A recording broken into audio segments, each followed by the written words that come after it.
బక్షిబాను వల్ల నేను ఎంతో మానసిక బాధను అనుభవించాల్సి వచ్చింది. తను చేసిన దానివల్ల ఇటు షహిన్షా అటు మహారాణి ఆగ్రహాలకి నేను గురి కావాల్సి వచ్చింది. అందువల్ల బక్షిబానుకి శిక్ష పడి తీరాల్సిందే. ఒక కుటుంబంలో వ్యక్తులు ఒకరి కోసం ఒకరు బ్రతుకుతారు, ఇతరుల్ని సంతోష పెట్టాలని ప్రయత్నిస్తారు. ఇక బక్షిబాను మా కుటుంబ సభ్యురాలైనందువల్ల తన నేరం మరింత పెద్ద నేరం అవుతుంది. పసిబిడ్డలు ఏదైనా తప్పు చేస్తే తల్లిదండ్రులు ఆ బిడ్డల్ని మందలిస్తారు, ఒక్కోసారి తేలిగ్గా వదిలేస్తారు, కానీ బిడ్డని దూరం చేసుకోరు. అందువల్ల బక్షిబాను శిక్ష ఏంటంటే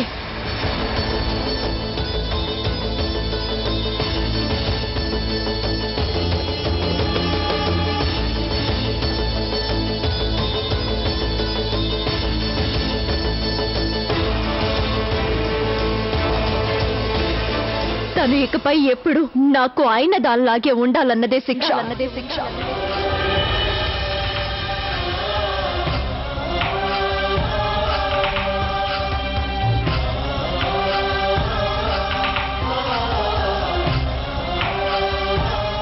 అవును బక్షిబాను, మీకు శిక్ష ఏంటంటే నేను మిమ్మల్ని క్షమించేశాను.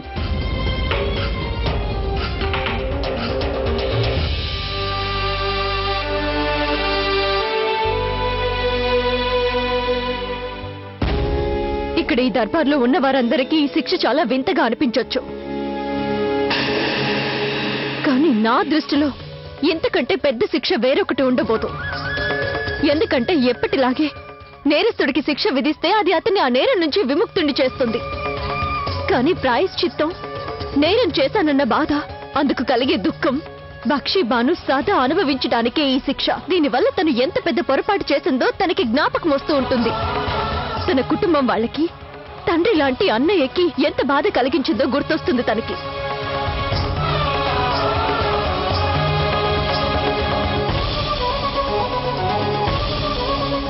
షహిన్షా, నా ఉద్దేశంలో నేను బక్షిబానుకి శిక్ష విధించడం అయితే అయిపోయింది. తమరి ఆదేశం పాటించడం జరిగింది.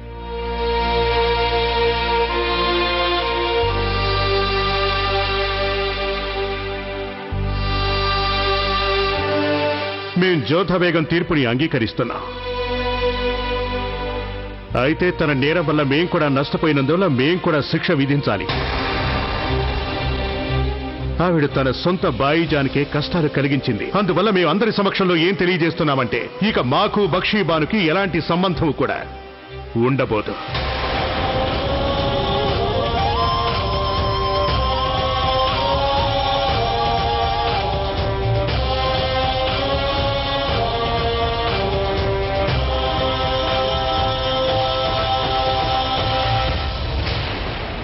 మీ అందరి ముందు మేము ప్రకటించేది ఏమిటంటే తను ఇక మాకు చెల్లెలు కాదు.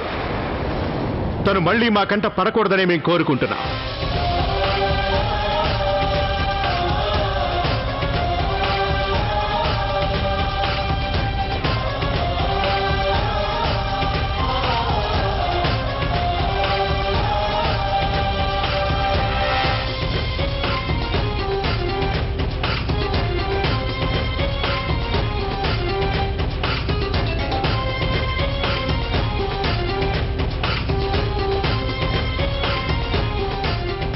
ఎంత పని చేశారు షహిన్షా.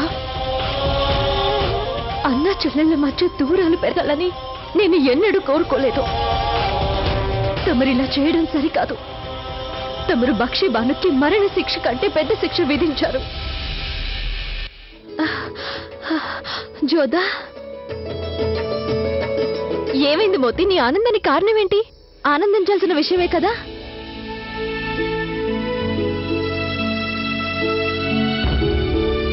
జోదా, నిన్నటి వరకు నీ గురించి అంతఃపురంలో తప్పుగా మాట్లాడిన వాళ్లే ఇప్పుడు నిన్ను ఎంతగానో ప్రశంసిస్తున్నారు. నాకది కొత్తగా ఉంది.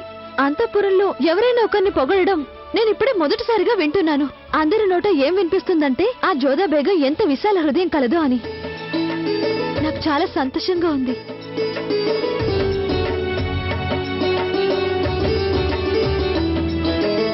నేను ఏ నిర్ణయం తీసుకున్నా అదంతా కృష్ణుడి దయవల్లే.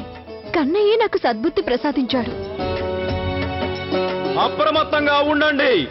హిందూ దేశపు షహన్షా బాద్షా జలాలుద్దీన్ మొహమ్మద్ వేంచేస్తున్నారహో!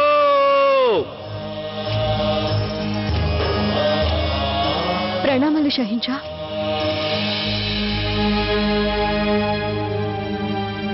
జ్యోధా బేగం, సాధారణంగా మీరే వచ్చి మమ్మల్ని ప్రశ్నిస్తూ ఉంటారు. ఇవాళ మేమే మిమ్మల్ని ప్రశ్న అడగడానికి వచ్చాం. మీరు బక్షీబానుని ఎందుకలా క్షమించేశారు? మాకు తన మీద కోపంగా ఉంది. అలాగే మా అమ్మిజానికి కూడా. దర్బార్లో ఉన్న ఖాజీలతో సహా అందరూ తను మీ పట్ల నేరం చేసిందని అంగీకరించారు. అయినప్పటికీ మీరు ఆవిడ్ని క్షమించేశారు. ఎందుకు? తమరు అడిగిన ప్రశ్నకు సమాధానం నేను అడగబోయే ప్రశ్నలోనే దొరుకుతుంది. ఏం చేస్తే తమరు సంతోషించేవారు షహిన్షా? మీ చెల్లెల్ని శిక్షిస్తేనా, లేక తనని క్షమించేస్తేనా? జ్యోధా బేగం, ఏదైనా ప్రశ్నకు సమాధానంగా ఇంకో ప్రశ్న అడగకూడదు. షహిన్షా, ఎవరైనా మీకు దుఃఖం కలిగిస్తే దానికి బదులుగా మీరు వారికి దుఃఖాన్ని ఇవ్వాలన్న అవసరం లేదు. మీరు దీన్ని అర్థం చేసుకుంటారో లేదో గాని నిజానికి వాస్తవం ఏంటంటే బక్షీబానుకి తన భర్తపై అపారమైన ప్రేమ ఉంది. ప్రేమ లక్షణమే అది. దానివల్ల మనిషి తన మీద తానే అదుపు కోల్పోయి ప్రేమించిన వాడు ఏం చేయమంటే గుడ్డిగా అదే చేస్తాడు. అది సరైందా కాదా, మంచా చెడా ఇవేమీ ఆలోచించరు. ఆ ఆలోచనే వారికి ఉండదు. అలాగే బక్షీబాను విషయంలో కూడా అదే జరిగింది. నేను తనని కలవడానికి వెళ్ళినప్పుడు తన మీద నాకు ఒక పక్క జాలి, మరో పక్క ఈర్ష్య కలిగాయి. తను చేసిన పని నేనైతే చేయలేను, బహుశా ఇకపై కూడా చేయలేకపోవచ్చు. ప్రేమలో పడి ఇంతగా మైమర్చిపోవడం, తన ఉనికిని విస్మరించగలగడం చాలా కష్టం. అందువల్ల అసలు బక్షీబాను నేరస్తురాలే కానప్పుడు తనని శిక్షించడం ఎలా? కాని అసలు నేరస్తుడు మీ బావగారైన షరీఫుద్దీన్. ఆయన ప్రేమని తప్పుగా ఉపయోగించుకున్నారు. అది కూడా మీకు వ్యతిరేకంగా. బక్షీబానుని ఆయన కీలుబొమ్మలా వాడుకున్నారు. అందుకే తమరు నాకు శిక్షను విధించే నిర్ణయం ఇచ్చినప్పుడు నేను బక్షీబానుని క్షమించేశాను. అంతేకాకుండా శిక్ష అయితే తను అనుభవిస్తోంది. 2 రకాల శిక్ష. మొదటిది, ఏ భర్త కోసమైతే తను అదంతా చేసిందో ఆ భర్త ఇప్పుడు తనకి దూరమైపోవడం. ఇక రెండవది, ఏ అన్ననైతే తను అంతగా ఇష్టపడుతుందో ఆ అన్న ఇవాళ తన మొహం చూడను అనడం. జ్యోధా బేగం, న్యాయ నిర్ణయాలతో బంధాలని ముడిపెట్టకూడదు. తను మాకు చెల్లెడే ఒప్పుకుంటాం. న్యాయానికి బంధాలు అడ్డు రాకూడదు. అందుకే తీర్పు చెప్పే హక్కు మీకు అప్పగించాం. షహింషా, బంధం చూసుకుంటే తను నాకు ఆడపడుచవుతుంది. మీరెంతగా గాయపడ్డారో నేను కూడా అంతగానే గాయపడ్డాను. నేనైతే తనని క్షమించేశాను. తమరెందుకు క్షమించడం లేదు? తమరు కూడా తనని క్షమించేసేయండి. ఎంత మాత్రం క్షమించాం. మీకు హృదయం ఉంది, మాకు హృదయం లేదు జ్యోధా. శిక్షించడం అనేది షహన్షా బాధ్యత. తనతో బంధం తెంచుకుని మేము తనకి శిక్ష విధించేశాం. కేవలం అన్నంత మాత్రాన బంధాలు తెగిపోతే షహింషా, తమరికి నాకు మధ్య బంధం ఏనాడో తెగిపోవాలి. కానీ ఇప్పటి వరకు ద్వేషం, ప్రతీకారం అనే బంధం మన మధ్య తెగినప్పుడు ఇక మీకు బక్షీబానుకు ఉన్నది రక్త సంబంధం కదా, అదేలా తెగిపోతుంది?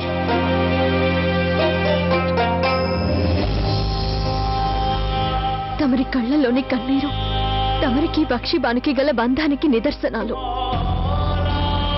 ఇలా కన్నీళ్ళొచ్చినంత కాలం మీ ఇద్దరి బంధం తెగిపోదు.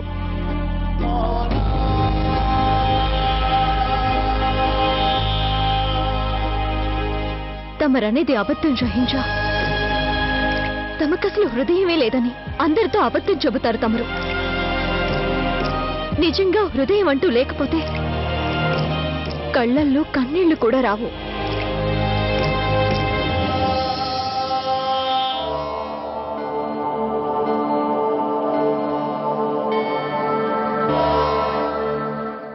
మీరందరూ దయచేసి కూర్చోండి.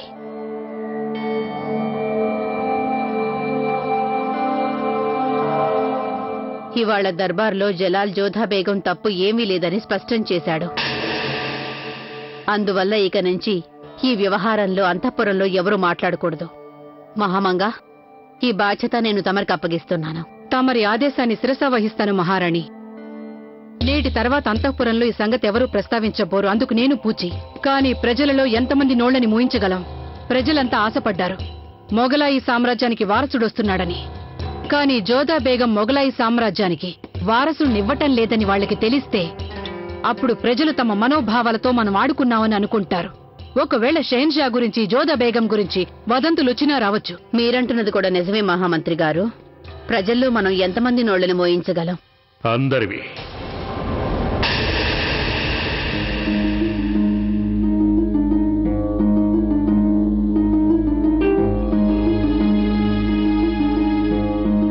అమ్మీజాన్ ప్రజలు అడిగే ప్రతి ప్రశ్నకి స్వయంగా మేమే జవాబు చెప్తాం. జలాల్, అది సాధ్యమయ్యే పని కాదు. అప్పుడు మేము దాన్ని సాధ్యం చేస్తాం పెద్దమ్మగారు. ఎలాగైతే దర్బారులో అందరి ముందు నిజాన్ని వివరించామో అదే విధంగా మేం ప్రజలందరి ముందు కూడా నిజాన్ని వివరిస్తాం. ఎలాగైతే జోధా బేగం ఒకసారి కుట్రకు బలైపోయిందో అలాగే రెండోసారి కూడా అయిందని ప్రజలందరికీ చెప్తాం మేము. లేదు, నేనంటున్నది ఏమిటంటే ప్రజల వేలాది చూపుల ముందు మీరు తలదించుకోవటం ఇష్టం లేదు. అలా నేను ఎంత మాత్రం జరగనివ్వను జలాల్. మేమెందుకు తలదించుకోవాలి పెద్దమ్మగారు? మా వల్ల ఏదైనా నేరం జరిగిందా? మేము ఒక నిరపరాధిని, ఒక నేరస్తుని కుట్రకు బలి కాకుండా రక్షించాం. పైగా ఈ సామ్రాజ్యం మాది, ఈ ప్రజలందరూ కూడా మా ప్రజలు, ఈ ప్రాంతం మొత్తం మాది. తన సంతోషం కోసమే, తన మేలు కోసమే మేము ఇదంతా కూడా చేస్తూ వచ్చాం. ఒకసారి ఆశ నిరాశ అయితే మాత్రం ఏమిటి? మాకు తెలుసు జనాలు మమ్మల్ని ఎగాదిగా చూసి కష్టపెట్టవచ్చు, ఒకవేళ మమ్మల్ని ఎగతాళి కూడా చేయొచ్చు. అవన్నీ జరిగినా కూడా మేము జోధా బేగం అని గేదెపాలు కానిపోం.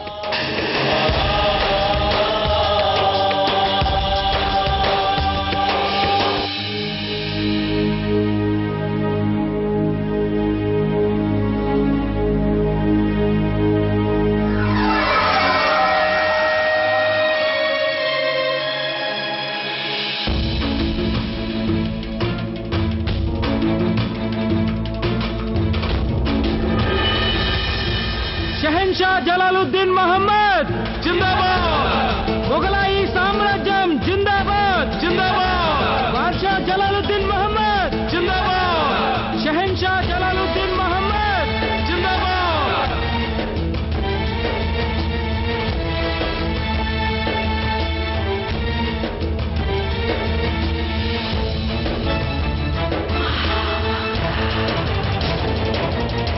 మమ్మల్ని అంతగా ప్రేమించే ప్రజలు దొరకడం నిజంగా మా అదృష్టంగా భావిస్తున్నాం. అందుకు మేము ఆ జగత్ రక్షకుడికి కృతజ్ఞతలు చెప్పుకుంటున్నాం. ఇప్పుడు మేము సగర్వంగా చెప్పుకోగలం, మేము కేవలం మీ గడ్డ మీదే కాదు, మీ అంతరాత్మ మీద, మీ మనసుల మీద పాలన చేస్తున్నామని. మేము సంతోషంగా చెప్పగలం, మొఘలాయి సామ్రాజ్యపు పతాకాన్ని మీ మస్తిష్కాల్లో ఎగరేస్తున్నాము అని.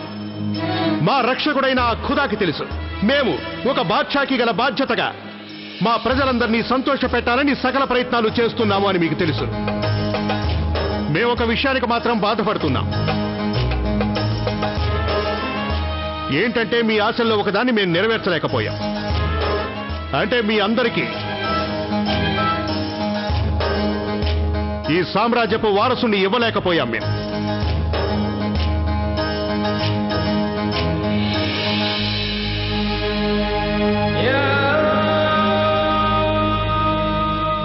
జలాల్ ఇలా సిగ్గుతో తలదించుకుని మాట్లాడటం నేనెన్నడూ చూడలేదు. నేను మాత్రం నిన్ను క్షమించబోను బక్షీబాను. జీవన మరణాల మీద బాద్షాకి ఎలాంటి అధికారాలు లేవు. వాటి మీద కేవలం ఆ జగద్రక్షకుడికే హక్కుంది. మా తలరాతలో ఏమి రాసి పెట్టిందో మాకు అస్సలు తెలియదు. అయితే మాకు తెలిసింది ఒకే ఒక్కటి, అదేమిటంటే మా బాధ్యత. మా గురించి ప్రతి వాస్తవాన్ని ప్రజలకు చెప్పాల్సిన బాధ్యత మాపై ఎంతైనా ఉంది. అందుకనే మేము ఇవాళ మీ అందరినీ ఇక్కడికి పిలిపించడం జరిగింది. ఏం చెప్పదలిచామంటే,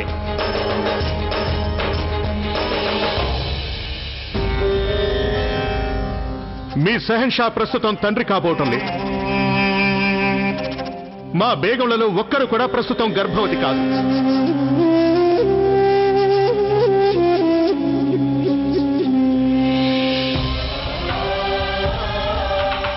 మొఘలాయి సామ్రాజ్యం తన వారసుడి కోసం నిరీక్షించవలసి ఉంది. మాకు మా ప్రజలు బాగా తెలుసు. ఈ వార్త విన్నాక ఎంతో మంది నిరాశ చెందవచ్చు. మాకు ఇంకోటి కూడా బాగా తెలుసు, ఈ కబురు విన్నాక మా శత్రువుల్లో కొందరు ఉత్సవాలు జరుపుకోవచ్చు. మేం మాత్రం నిరాశ చెందాం. ఈ జలాల్ తండ్రి కానంత మాత్రాన నష్టమేముంది? కానీ ఒక్కటి, ఈ జలాలుద్దీన్ మహమ్మద్ ఎప్పటికీ తండ్రి కాకుండా ఉండబోయేది లేదు. ఎందుకంటే నిజం చెప్పాలంటే అతడు పాలించే గడ్డ, అతని నేల, అతని ప్రజలే, అతని రాజ్యమే, అతని ఆస్తి మాత్రమే కాక అతనికి సంతానం కాగలదు. అందువల్ల మీరందరూ మాకంతా సంతానమే. మీరంతా మా గౌరవాన్ని కాపాడారు.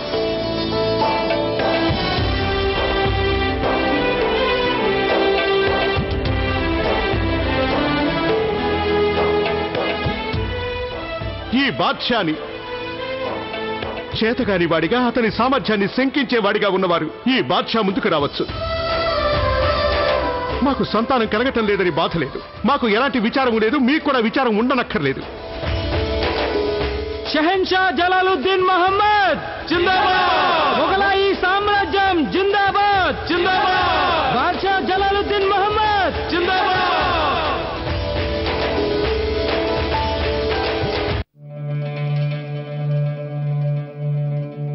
హోషియార్, నువ్వు జోతా బేగంని ఇక్కడికి రమ్మని కబురు పెట్టావా లేదా? ఈ దాసుడు అంతటి తప్పు ఎలా చేస్తాడు హుజూర్? నేను జోదా బేగంకి వర్తమానం పంపించాను, తమరు వారిని కలవాలనుకుంటున్నారని కబురు పెట్టాను. మరి ఆవిడ ఇప్పటి వరకు రానేలేదెందుకని?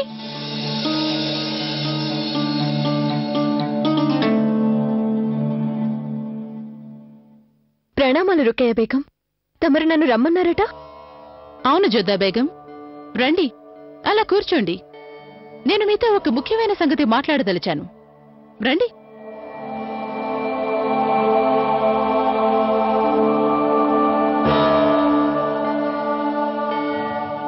చెప్పండి. మీ మనసులో జలాల్ విషయంలో ఏదైనా స్పందనంటూ ఉందా? నాకు తమరు అడిగిన ప్రశ్న సరిగా అర్థం కాలేదు. పోనీలేండి, నేను మిమ్మల్ని సూటిగానే అడిగేస్తాను. జలాల్ బిడ్డకి తల్లి కాబోవడం లేదని మీకు ఇప్పుడు స్పష్టంగా తెలిసిపోయింది కదా? మరి అందుకుగాను మీరేమైనా బాధపడుతున్నారా? జలాల్ని మీరు తండ్రి చేయలేకపోతున్నారన్న బాధని నేను జలాల్ కళ్ళల్లో కన్నీళ్ల రూపంలో చూశాను. అప్పుడు మీ చూపులు కూడా చూశాను. మీరు జలాల్ని తదేకంగా చూస్తున్నారు. ఆ చూపుల్లో జలాల్ బాధపడుతున్నందుకు మీలో బాధ కనిపించింది నాకు. అంటే ఇన్ని రోజులు కలిసి ఉన్న కారణంగా మీరు గాని జలాల్ని ప్రేమించడం లేదు కదా? ఆ రోజు రాత్రి జలాల్ మిమ్మల్ని ఎందుకు తాకలేదా అని మీరు అదే పనిగా ఆలోచిస్తూ బాధపడుతున్నారా? ఒకేసారిగా మీ మనసులో ఎన్నో ప్రశ్నలు తలెత్తినట్టున్నాయి. నిజం చెప్పాలంటే షహీన్షా తన వాగ్దానం నిలబెట్టుకొని నా గౌరవాన్ని కాపాడినందుకు నాకు చాలా సంతోషం కలిగింది. అవును, నిండు సభలో వారు భావోద్వేగం చెందడం చూసి నాకు బాధ కలిగింది. ఇంకో నిజమేంటంటే బహుశా నాకు వారిపై ఇప్పుడు ద్వేషమేమీ లేదు. ఎందుకంటే వారు తమ కర్తవ్యం నిలుపుకున్నారు. నన్ను కళంకితురాల్ని కాకుండా రక్షించి నిండు సభలో నా గౌరవాన్ని కాపాడారు. అందుకు నేను వారికి కృతజ్ఞురాలనై ఉన్నాను. కానీ నా కృతజ్ఞతను ప్రేమనుకుంటే అది మీరు చేస్తున్న పెద్ద పొరపాటే రుకయ్య బేగం. ఇప్పటికీ వారు నాకు చేరువ కాలేదని నాకు సంతోషంగా ఉంది. ఇప్పటికీ వారు మీకే అత్యంత చేరువలో ఉన్నారు. పోనీలే, మంచిదే. మీరేదో జలాల్తో ప్రేమలో పడిపోయారని నేననుకున్నాను. నేను జలాల్ ఏ స్త్రీతో కలిసి ఉన్నా సహించగలను. కానీ జలాల్ నన్ను కాకుండా వేరొక స్త్రీని ప్రేమిస్తే మాత్రం నేను అస్సలు భరించలేను. ప్రేమ కలగడం, దగ్గరగా ఉండడం, ఈ రెండు పూర్తిగా వేరువేరు. రుకయ్య బేగం, నన్ను మీరు ఎన్నో ప్రశ్నలు అడిగారు. ఇప్పుడు నేను మిమ్మల్ని ఒక ప్రశ్న అడుగుతాను. అదేంటంటే, నిజంగా తమరు షహీన్షాని ప్రేమిస్తున్నారా? ఇదే అర్థం లేని ప్రశ్న. ప్రశ్న అంటే ప్రశ్నగానే ఉంటుంది. సమాధానం చెప్పండి. చెప్పండి, నిజంగా తమరు షహీన్షాని ప్రేమిస్తున్నారా? అందుకేగా నేను వారి బేగంనయ్యాను. నేను ఎప్పటికీ ఆ స్థానంలోనే ఉంటాను. నేను అడిగిన ప్రశ్నకి ఇది సమాధానం కాదు.